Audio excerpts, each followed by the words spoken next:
चलिए तो फिर शुरू करते हैं। तो फिर ये जो है एक और रेड फ्लैग रिपोर्ट जो है वो यहाँ पे अपन स्टडी करने वाले हैं। अभी फ्लो ऑफ बिजनेस न्यूज़लेटर की ये रिपोर्ट है। ठीक है, ये जो न्यूज़लेटर है अब काफ़ी अच्छा न्यूज़लेटर है। अगर आप लोग सब्सक्राइब करना चाहें तो ये इनका इजी सब्सक्रिप्शन है, नीचे पहली लिंक है ना। हमारे पास इनका 8,800 वाला है जो 5 साल का है, काफ़ी अच्छा है ये। इसमें आपको क्वांट ट्रेडिंग वगैरह के बारे में बताते हैं। और बाकी 3 साल वाला 4,500 का और 1 साल वाला 2,200 रुपये का रहता है। बहुत ही बढ़िया न्यूज़लेटर हमारे ओपिनियन में बहुत अच्छा है रिटेल इन्वेस्टर्स के लिए, क्योंकि उन्हीं के दृष्टिकोण से लिखा जाता है।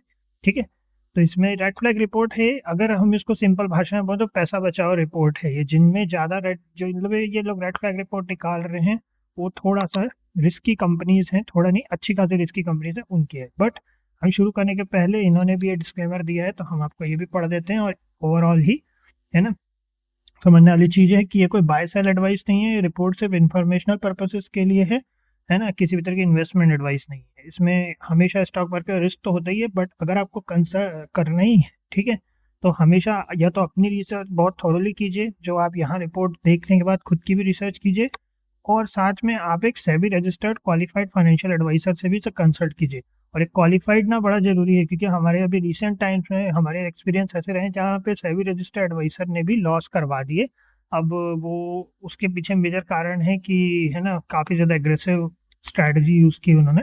बट एनीवेज, सो अपनी रिसर्च का ध्यान रखना बहुत ज़रूरी है। ठीक है, और ये रेड फ्लैग रिपोर्ट हमको तो बड़ी पसंद है पढ़ना, क्योंकि इससे ना कंपनी की वो चीज़ें पता चलती हैं जो आप लोग जब तक ढूंढेंगे नहीं तो नहीं मिलेगी। ठीक है, क्योंकि हर कोई अपनी तारीफ ही करते हैं मार्केट में, हर कोई कुछ ना कुछ बेच रहे हैं।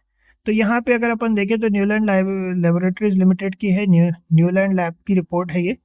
बेसिकली इसमें इंडिया बेस्ड मैन्युफैक्चरर है एक्टिव फार्मास्यूटिकल इंटीग्रेंट्स, एपीआईज की, इंटरमीडिएटरीज की और कस्टम मैन्युफैक्चरिंग सॉल्यूशंस की। ठीक है, अब इसमें दो सेगमेंट में काम करती है, APIs and CMS, focusing on niche and complexity complex chemistry, offering range of service and processing development commercial. ठीक है, बिजनेस मॉडल एपीआई सेगमेंट में है, which is biologically active components as a drug product and diversified product portfolio है।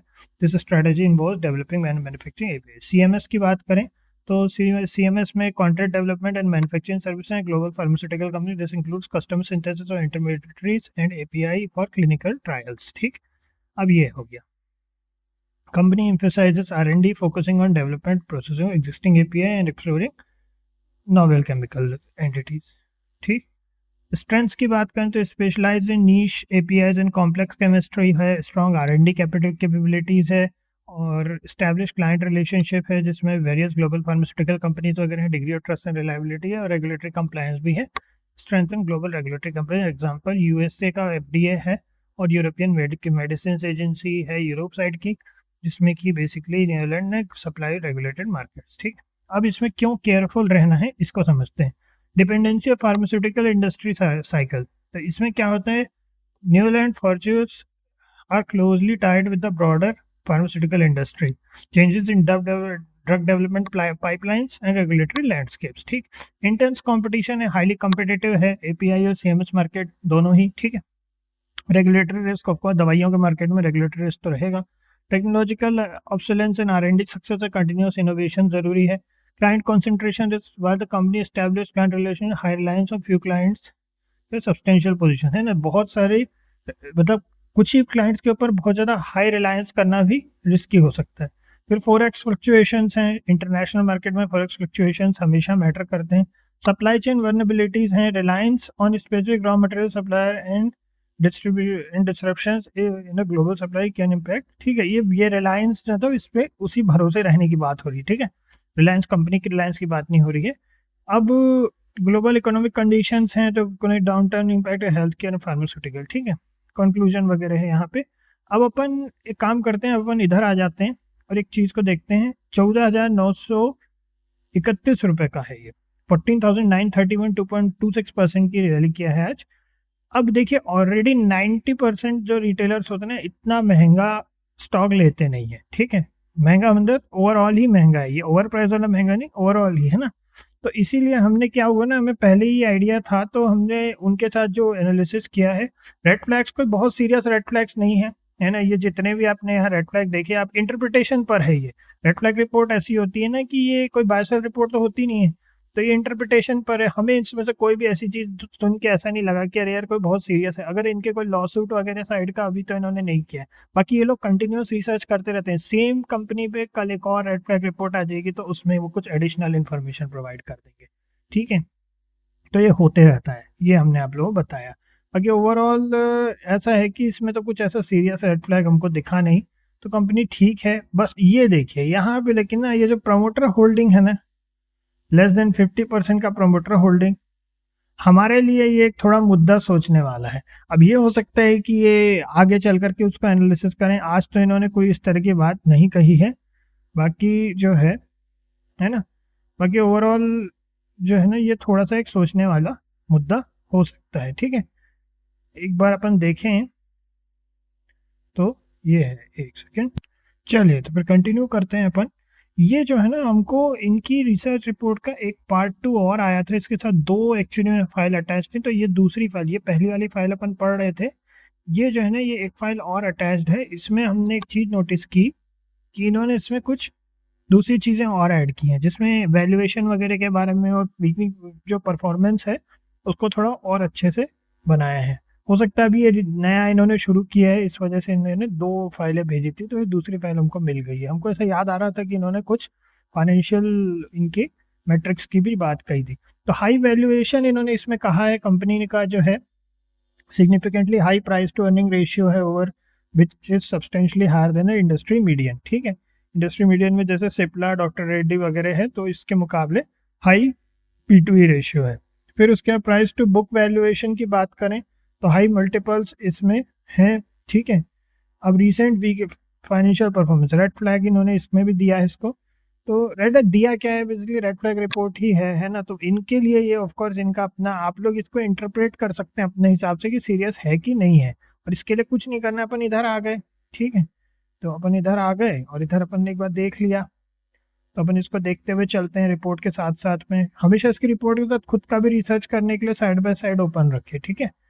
Just because it's like आपने subscription के लिए पे किया है, तो मतलब तब भी अपने को एक्टिव रहना है। इनकी सब्सक्रिप्शन अच्छा न्यूज़लेटर है, बट हमारी जिम्मेदारी बनती है कि नहीं, अगर रेड फ्लैग रिपोर्ट पढ़ रहे हैं और नहीं इन्वेस्ट करने का मन करे तो नहीं करें, तो भी कोई बुराई नहीं है ना। हर चीज़ इसमें अपन देखेंगे। चलिए, substantial year on year drop in net profit and revenue. चलिए देखें, ईयर ऑन ईयर ड्रॉप है क्या नेट प्रॉफिट में? यस, ड्रॉप तो है। Okay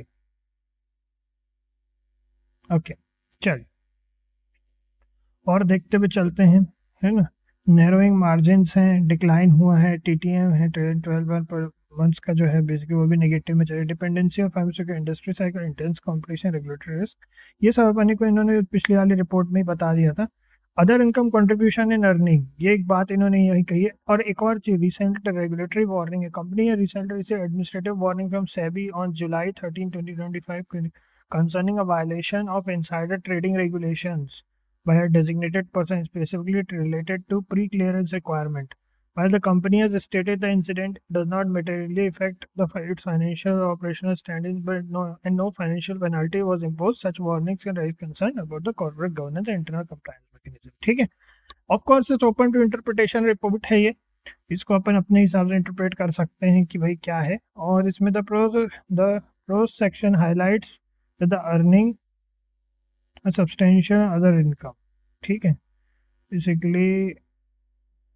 okay, while the income is not inherently negative, significant reliance on it can be a red flag, ठीक है। Decrease promoter holding, ये तो हम हमेशा बोलते हैं, जब तक हमने इनका पार्ट 2 नहीं पढ़ा था तब तक हम भी वही बात कर रहे थे कि आप देखिए यहाँ प्रमोटर होल्डिंग जो है ना डिक्रीज हो रही है, और कम भी है प्रमोटर होल्डिंग। एफआईआईएस की होल्डिंग अच्छी खासी है इसमें, और वो भी कम किए हैं अपनी होल्डिंग को। डीआईएस ने अपनी होल्डिंग बढ़ाई, गवर्नमेंट की होल्डिंग उतनी की उतनी है, और पब्लिक होल्डिंग, तो ये चीज़ इन्होंने भी यहाँ पर पॉइंट आउट की है। Voter only decrease over last several years, which is slight decrease isn't always a major concern. Major concern की बात नहीं है ये कह रहे हैं, बट हमारी दुनिया में जो मतलब हमारे अपने एनालिसिस होते हैं ना, उसमें अंडर 30% की प्रमोटर होल्डिंग ना रिस्की, मतलब अंडर 50% की, बल्कि अंडर 50% की रिस्की है, ठीक है। खैर जैसा जो भी है, और देख लेते हैं, investor should investigate the reasons behind it, है ना, अपना इन्वेस्टिगेशन इसमें करने के लिए कहा है, ठीक। सभी वार्निंग्स वगैरह के बारे में बात हो रही है इसमें, ठीक है। और यही है ओवरऑल, अच्छा था, हमको तो मज़ा आया इनका। ये बेसिकली इन्होंने 2 मेल में अटैच किया था, तो ये सेकंड वाला था जिसमें इन्होंने थोड़ा सा फाइनेंशियल परफॉर्मेंस को भी डिस्कस किया है, और आई होप आप लोग को अच्छा लगा होगा, ठीक है। सो नेक्स्ट मिलते हैं फिर आप लोगों से, है ना। ये इनकी पार्ट 2 की रिपोर्ट थी, तो इसमें जो है अपन नेक्स्ट में मिलेंगे, फिर आगे देखते हैं क्या होता है। ये कंपनी को अपन ट्रेस करेंगे। अगर अपन यहाँ देखें ऑलरेडी बहुत ज़्यादा हाई वैल्यूएशन है, रिटेलर्स तो ऐसे इतना ज़्यादा महंगे स्टॉक्स नहीं ही लेते ज़्यादातर, तो इतना ही है ना। और लेना भी नहीं चाहिए इतना महंगा सिंगल स्टॉक लेकर के, वो इतना ज़्यादा कंसोलिडेशन करना, इतना ज़्यादा अपने बेसिकली इतना कॉन्सेंट्रेटेड पोर्टफोलियो ठीक नहीं है ना। तो इतना ही है, फिर नेक्स्ट में मिलते हैं फिर आप लोगों से, है ना। ओके, अगर आप लोग एफर्ट करना चाहें कर सकते हैं, और अगर इंटरेस्ट हो तो ज़रूर ये न्यूज़लेटर ले लीजिएगा, हाईली रिकमेंडेड है और अच्छा न्यूज़लेटर। चलिए।